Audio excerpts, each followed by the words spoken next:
Good morning. Sorry, I Hey, was how's it just going? finishing with my other Zoom from LPT. So good. How are you? Good, good.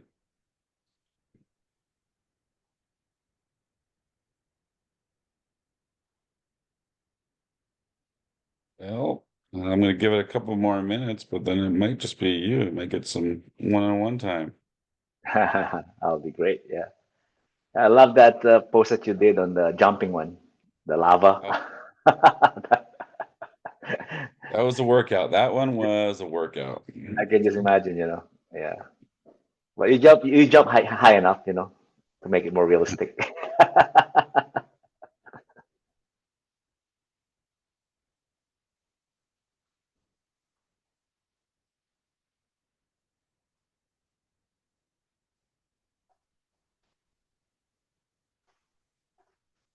Your kids excited for Halloween? Oh, yeah. My 7-year-old woke up saying, "What time is it? What time is it?" I'm like, "It's 8 o'clock." And then she went and took a shower. She got up. She goes, "What time is it now?" I'm like, "It's 8:15. Why? What's up?" "Oh, I can't wait till 5 o'clock till we can go trick or treating." I'm like, "Awesome."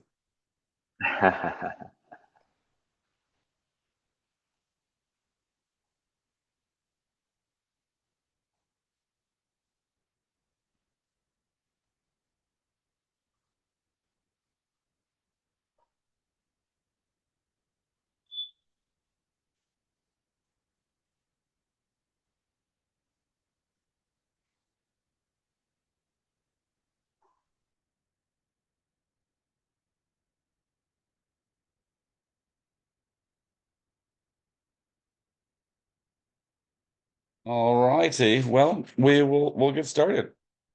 Good morning, good morning. It's Friday. It's the last day of October. We're headed into the last 2 months.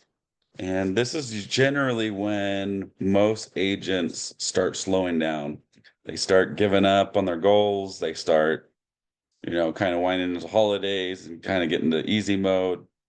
And my belief and really in statistics and studies have shown that the agents that actually double down and triple down in their efforts in these next 2 months are the ones that crush it in 2026. And it's a big, pretty like alarming stat, like 10 to 20% higher than the ones that just kind of, wind down and get down. So, I'm just trying to push everybody to, even myself, of just that's when we, really the to me, the thing to do is just start calling past clients, SOIs, your core, everybody in there and really get visible on social media, because this is when every other person is starting to wind down. Also, in that senior space, this is the time that everyone's going to go start visiting their parents.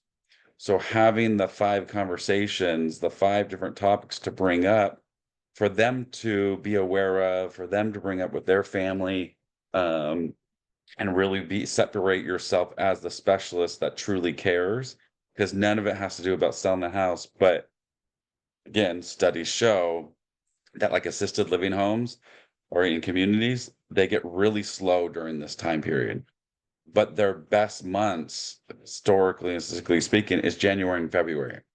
And it's because all the people that go and visit their parents all of a sudden realize how bad they are off. Also, as we get older, we look forward to the holidays, so we hold on and we try to like keep our health either in check or an undercover.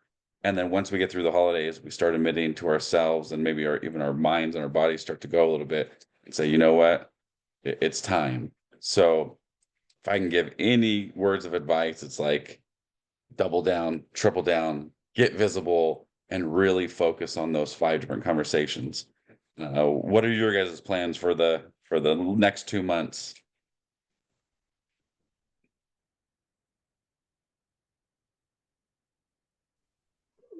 Would you mind talking more about those five conversations that you're mentioning?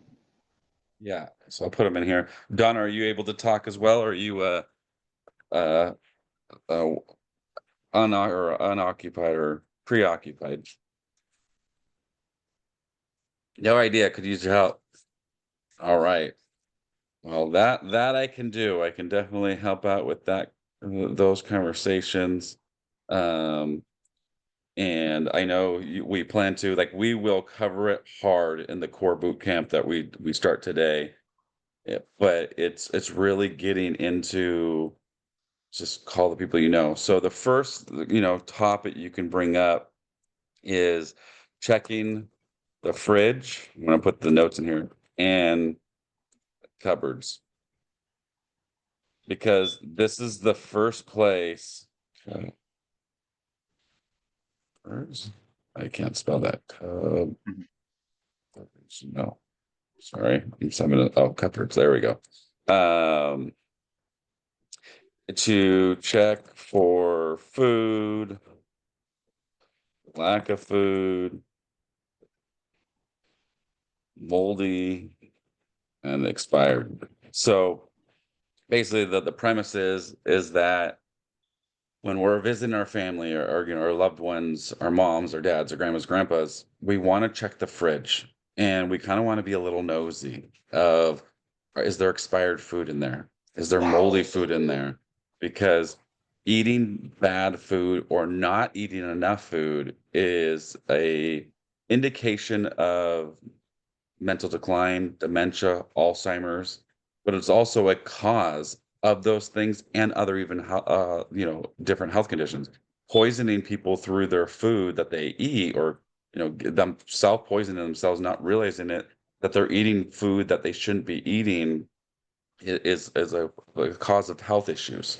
So by going over to your family, oh yeah, can I go get some water? Oh, I'll get it, mom. And then just kind of checking in there a little bit. And oh, do you have any this? Just spend some time checking on different things because you're going to be amazed at different things you find. So when we're talking to our sphere, we're talking to our past clients, we're talking to people we know. This is one of the things to bring up is like, hey, when you're checking on your mom and dad, or if you haven't seen your mom and dad or your grandma and grandpa in a long time, please go over to their house. And this is one of the things to check up on. Number two, it's called the balance test. So, and you can make a game out of it, you can have some fun with it, but basically just saying, hey, we just did this balance test over here and a lot of people couldn't do it. Do you guys think we could do it? Let's see if we can stand on one foot with one foot up there and make sure they have a chair nearby because some of them won't be able to do it. See if you can hold it for 10 seconds. Now, the reason of this balance test is because falls is one of the leading causes of deaths in people over this age of 65.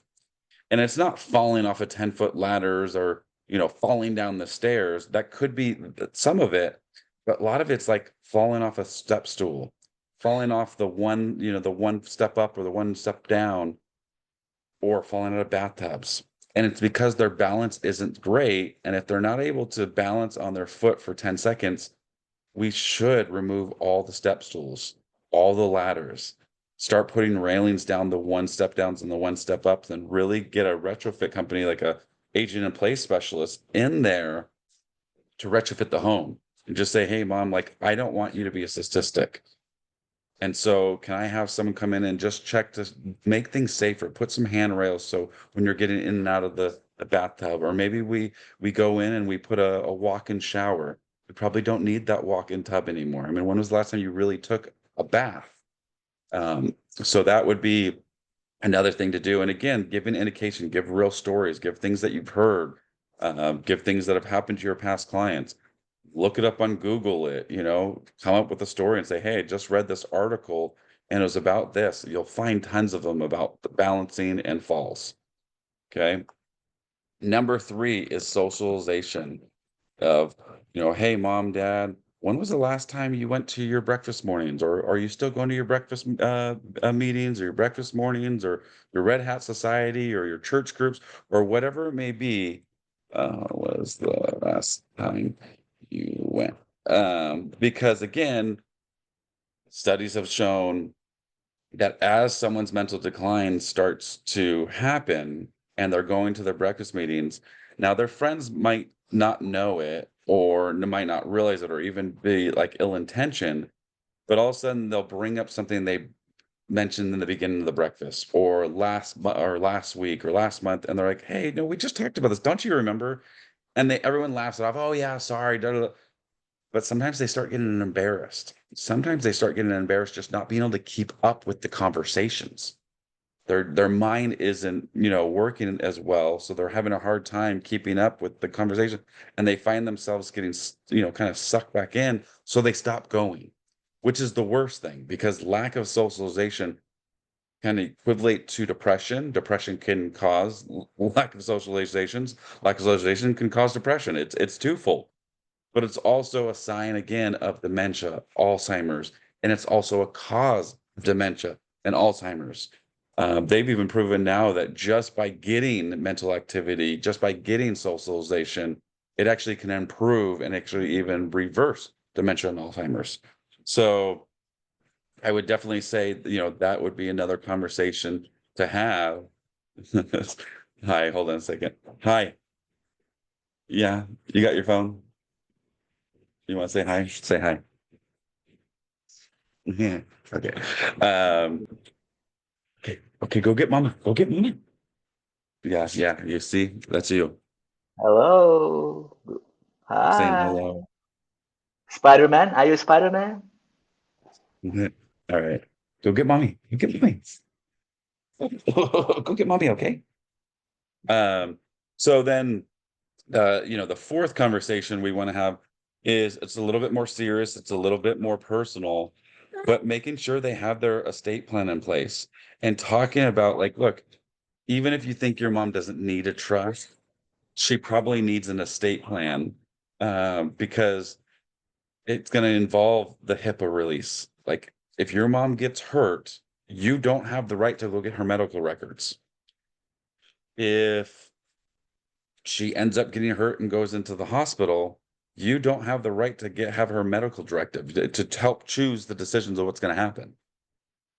And if she needs some finances from it, you don't have a financial directive to actually go and act on it. Now, some people get their kids put onto the bank accounts, which I don't necessarily agree with because I've seen kids steal $469,000. When you have a medical or a financial directive, it actually gives specific instructions that you have to go give to the bank. Now the bank's aware of what's going on, and they're actually in charge, and responsible and liable for that person being able to take out money. But if someone's on your bank account as an authorized user, no, it's a lot different. They can go in there and steal all the money they want. Well, they're on the bank account, you know. So having, those things in place. Also, people think that a trust is just for rich people. Oh, it's only for people that have the $2 million properties. Actually, it's for even the person that has the $500,000 property. Because if you have a $500,000 property and that is the family's nest egg, if they pass away and go to probate, and that takes 2 to 3 years to go through, not a lot of families have the money to last through property taxes, maybe the mortgage, maybe there's a reverse mortgage and it's going to keep compiling on. Not a lot of people have that. So by having a trust, it protects them. Now there are deed of transfer or transfer of death things, um, deeds in some states, ladybird deeds, but I still believe that you want to protect yourself with a trust, especially because a trust, a lot of times you can get away with a $1,500, $2,500 estate plan that covers all the basis. And here's the thing that no one talks about. Yes, the transfer on death deed works if someone passes away, but what if they just get hurt? What if they get Alzheimer's? And now they have to go into memory care. The only way to pay for memory care is to sell the home, but you can't sell the home because you don't actually have an estate plan that gives the authority to sell the home. Now you have to go to conservatorship. Could cost 15 to $20,000. Or maybe it takes 6 months to a year. And here your mom is sitting inside her home, not getting the care she needs. You either have to drop everything, costing you even more money or time with your kids. And now it's like, what do you do? So it doesn't only protect us when we pass away, but it protects us while we're alive. And this, I mean, this is so important to me where I do a public service announcement at least once, sometimes even twice a year, where I'll tell people, look, our PSA is when was the last time you reviewed your trust? And if you don't have a trust, we got to go get you, set up with a state planner just to review and to see if a trust is needed for you. Maybe it's not, but in a lot of cases, it's going to be needed. So that would be your fourth one. Um, and then your fifth one is mom, dad. we know the house works out for you perfect today. Maybe mom and dad are in really good health. Maybe you start seeing some signs that they might not be. No one wants to talk about moving because bring up, hey, mom, we need to sell the house and move. Shut down, done. It's done. But if you ask the question, mom, dad, I want to be an advocate for you, and I want to make sure that if anything, God forbid, was to happen to you, you got Alzheimer's, you got dementia, you got really hurt and went to the hospital, and they said, you're not allowed to live at home. I want to make sure I'm advocating to where you want to go. And mom, I don't know. There's 18 different places around you. I don't know where you want to go. I don't know if you'd want to come in and move with me. So if we can at least build the plan of where you're going to live, God forbid a crisis was to happen. That way, all I'm in charge now to do with is just help you move there. Well, I want to leave feet first. Okay, that's great. And I hope you can do that. But are you really telling me that if you got hurt, went to a skilled nursing facility, and they told you you're not allowed to go live at home, you'd want me to say, okay, well, then she'll want to die inside the skilled nursing facility where there's not a lot of visitors allowed and there's not a lot of activity, and she's just going to take K in there? That's what you would want? That'd be really hard for me to do. Or you want me to choose where you want? You know how stressful that is? I don't know if I want to be tasked with that. I'd rather just enact with what you want. William, no, no. William's in the bathroom. Um, so those are the five different topics, and you could do all five in one conversation, or you can pick a couple of them, or you can pick on different things. So that would be the five different conversations. And to me, that conversation, that whole thing, you could do videos on it. You can do a video a day on it. You can do a video a week on it. You can do one video that covers them all. You can do one video that covers them all and then break them up into different stories. You can do that in so many different instances that would allow you to be able to talk about it. And then again, I say with your core, this is the conversation you're having over the next 2 months with your core. And I would go above and beyond the core, and I would just have as many conversations as you could with everybody in your CRM, um, to make it happen. So, any questions on that? Anything that you guys want me to go more in depth? That was great, Cory. Yeah, very nice conversation for sandwich generations, right? To kind of like check on their parents during the holidays. And yeah, I'll make sure that I'm going to put that on my to-do list. Yeah. And even think about it, this could be even a conversation we have with seniors themselves. Like, hey, I know you're getting older. I'm really doing a public service announcement for seniors and their families, or for everyone that's aging or coming to the next chapters of life. And just want to see, like, when was the last time like, I know me, man, when you go into my fridge, you go into my cupboard, there's going to be expired. No, no, no, no. There's going to be expired food in there. There's some times where we'll even have in the fridge and there'll be moldy food in there, especially in our garage refrigerator. Sometimes we'll put some leftovers in there and forget about it and it just sits there. Well, that mold does grow and spread with inside the fridge. Luckily for us, we have a cleaner that comes once a week, but not a lot of people have that. Doing the balance tasks, like, so these are all the things that you can bring up at your senior networking groups, and just saying, hey, we were doing a class for our productive aging collective, and this was one of the talks that we brought up. Have you guys ever done the balance test? And get everyone to stand up during your 1 minute talk. Say, hey, during my 1 minute, instead of me talking about what I do and whatever, can everyone just appease me or humor me when we get up, and can we do the balance test? Have everyone do it and then say, well, this is what it means. It'd be powerful. People are like, wow, this is powerful. So these are all different things that you can do to utilize this conversation. And I think it makes it easier. But above all, like, I always, because I hate rejection, I hate coming off salesy. So all I want to do is make sure, how do I stay in front of people? How do I interact, engage? How do I connect with people? How do I show people I care? Well, my monthly value call is one of them. And it's just by doing things like this. But this next 2 months, I'm telling you, this is the time.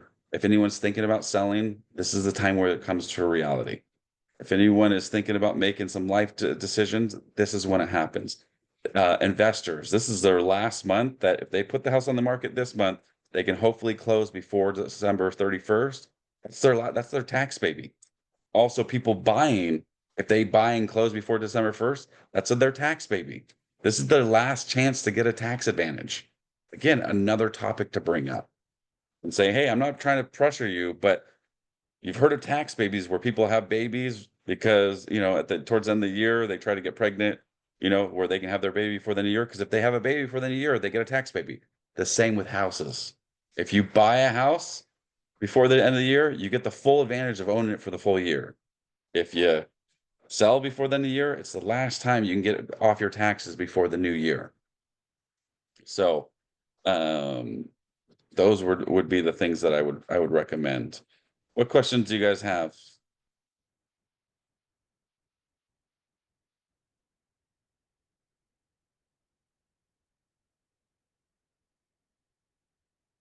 All right. Well, um, I mean, if you guys got anything else we can cover, you want to cover anything else, we got a couple more minutes. If not, then we can, keep our 5 minutes and go on. And I know Donna, I will see you later at 11 a.m. my time. It will be recorded, and then we'll go from there.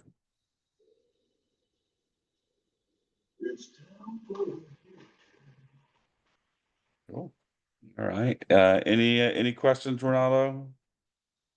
No, it's probably off the topic, but I just want your feedback on that email draft that I sent you if you get a chance I to see think it. I think it was I think it was a lot, It is. especially for a seller to, to like a homeowner that's not, in the business. I think it was a lot to go over. Um, I think you should simplify it and like come up with like option one, option two. And I would be careful of like, this is what you can like, if we do this, this is what you're gonna get. I would say in a preface and in a way of like, and I give ballparks. I never give it's $79,000 will get you this. I'm always like 100 to $200,000 if you put it into it, it should be get you into this ballpark. Here's the Mm, pros and cons to it. If you put $200,000 into it and you're hoping to get 1.8, but you only get 1.6, you kind of just wasted that money. Um, versus if we sell it now, we could probably sell into between like 1.4 to 1.5, maybe. It really depends on what the market is, and maybe there's, a buyer that comes in that falls in love with it. Who knows? Um, but we know we won't have to take any extra risk and time spent there. So I would do that, and I would really preface on these values I'm giving are today's value. The market is correcting itself.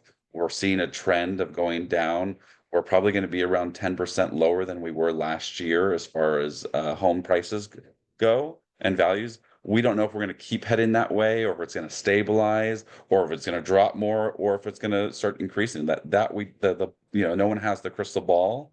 We can see what has happened. What we do know is that we're the third most unaffordable we've been in this country. So at a certain point in time, we do have to keep correcting itself, and prices is the way to do that.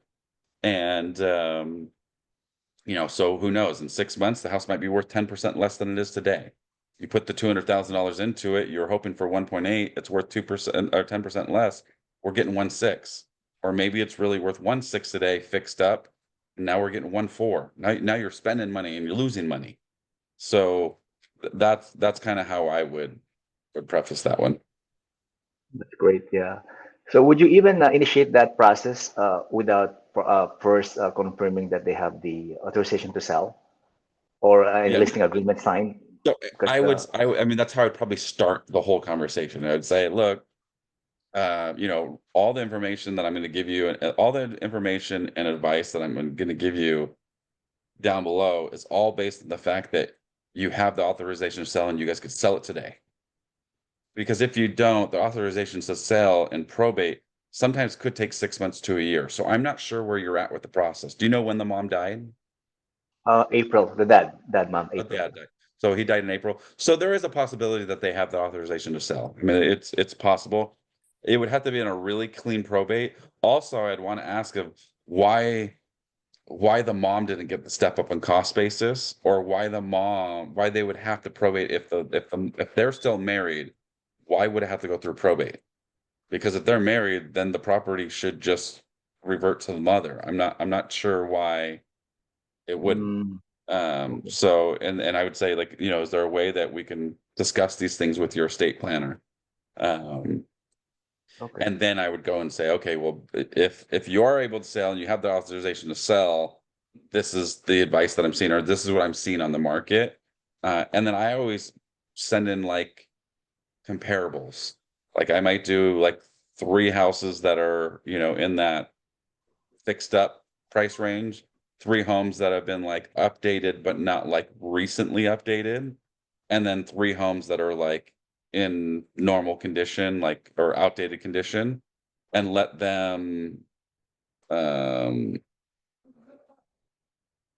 them decide. Got it. Yeah, I actually asked Okay. him for a letter of testamentary Mhm. to provide me because he mentioned that they're in the infancy stage of probate. So I don't know what exactly that is, but Yeah. Because usually you'll get your basically your probate orders. And that just basically says that the probate was filed and that the court acknowledges that, we want to open up probate. Then there's, different documents that come along at different times. But I mean, I've been through one, like, generally, I shouldn't say generally, sometimes they will not allow the house to be probated or sold until probate court's been all the way through it. Or if it is sold, sometimes they'll let it sell, but then all that money will sit into like a, like escrow account or a probate account. Um, because they have to notify all the debt collectors, all the creditors, everybody, and all the family members, anyone that's alive, anyone there, and give them an opportunity to say, oh, no, no, that estate owes me money. mm, got it. So that's generally what happens. Perfect. Yeah. Thank you so much, Cory. Appreciate All it. right. Sounds good. All right, guys. You guys take it easy. I'll Yeah. see you Thank you. soon, Donna. Okay. Happy Bye. Halloween again. Thank you. Happy Halloween.